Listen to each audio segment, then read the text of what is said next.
Assalamualaikum warahmatullahi wabarakatuh. Perkenalkan, nama saya Nugrahani Giamunang, nomor absen 22 dari program studi ilmu komunikasi. Nah, dalam kesempatan kali ini, saya akan menjelaskan tentang tata cara mengurus jenazah. Jadi yang pertama ada memandikan, mengkafani, menyolatkan, dan menguburkan. Sebelumnya, saya akan menjelaskan tentang hukum dari mengurus jenazah, yaitu fardu kifayah, yaitu kewajiban yang dibebankan kepada umat Islam, tetapi apabila sebagian dari mereka ada yang melaksanakannya, kewajiban itu akan terlepas dari yang lainnya. Nah, selanjutnya saya akan menjelaskan tentang tata caranya, yaitu yang pertama adalah memandikan jenazah. Tata cara yang pertama yaitu letakkan jenazah di tempat yang tinggi, serta sunyi dari pandangan orang ramai. Selain itu, orang yang akan membantu pelaksanaannya. Yang kedua, gantilah pakaiannya dengan kain basahan, dan yang paling baik adalah sarung agar tidak mudah terbuka auratnya. Setelah itu, dudukanlah mayat tersebut di atas ranjang atau balai-balai, lalu senderkanlah punggungnya pada sesuatu. Yang keempat, sapulah perut mayat itu dengan tekan sedikit. Jika mayat itu tidak dalam keadaan hamil, seraya siramkan dengan air yang bercampur harum-haruman. Setelah sarung tangan ditinggalkan, siramlah tubuh jenazahnya. Mulailah dengan anggota wudunya serta anggota tubuhnya yang sebelah kanan. Mandikanlah mayat itu dengan ganjil 3, 5, dan seterusnya. Bila setelah memandikannya mayat perempuan, jalinlah rambutnya 3 pintal. Hendaklah tubuh mayat itu dikeringkan dengan handuk, kain tebal, atau yang lainnya. Dan yang perlu diketahui, jika jenazahnya perempuan, maka yang berhak memandikannya adalah kaum perempuan. Jika laki-laki, bisa dimandikan oleh istrinya, anak lelakinya, atau saudara laki-lakinya. Yang kedua, yaitu tata cara mengkafani jenazah.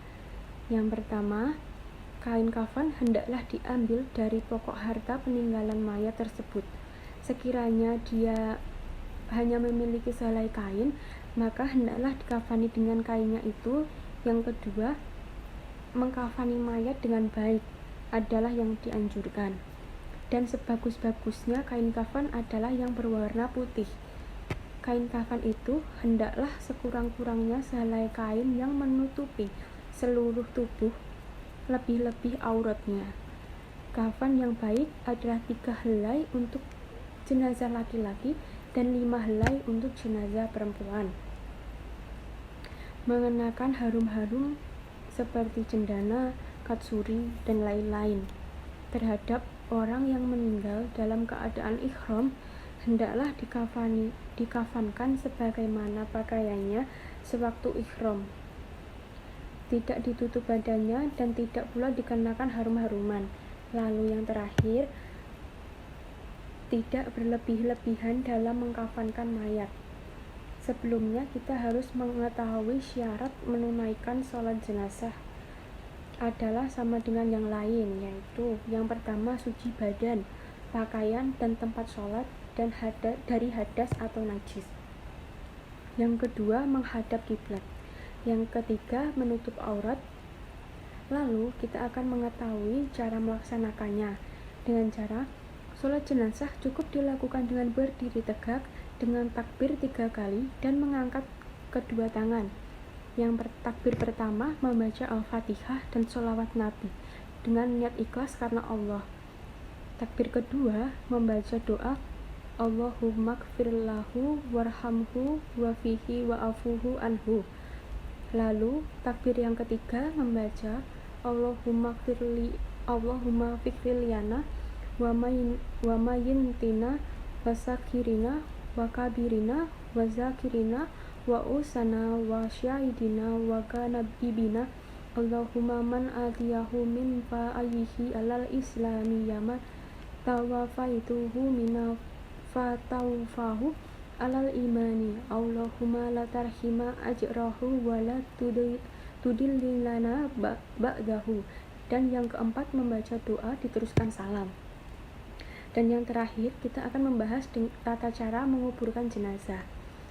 Sesudah selesai memandikan, mengkafani, dan mensolatkan jenazah tersebut, maka wajiblah segera dikuburkannya dengan diantar oleh saudaranya sesama muslim dalam keadaan tenang tanpa membaca sholawat, tahlil, dan sebagainya.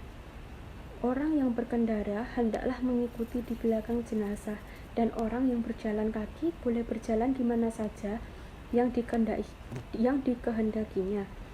Bagi orang yang tidak ikut mengantarkan jenazah itu bisa menyaksikan jenazah diusung di hadapannya, hendaklah berdiri. Bila telah sampai ke kuburan, maka ucapkanlah salam kepada ahli kubur, lepaskanlah alas kaki, dan jangan pula kita menduduk di atas kuburan. Biasanya sebelum diberangkatkan ke kuburan, ada salah satu yang memimpin doa. Kuburan itu hendaknya diperdalam dan dibuat lubang lahatnya. Rasulullah melarang umatnya menguburkan mayat tatkala terbit matahari, tengah hari, dan hampir terbenamnya matahari.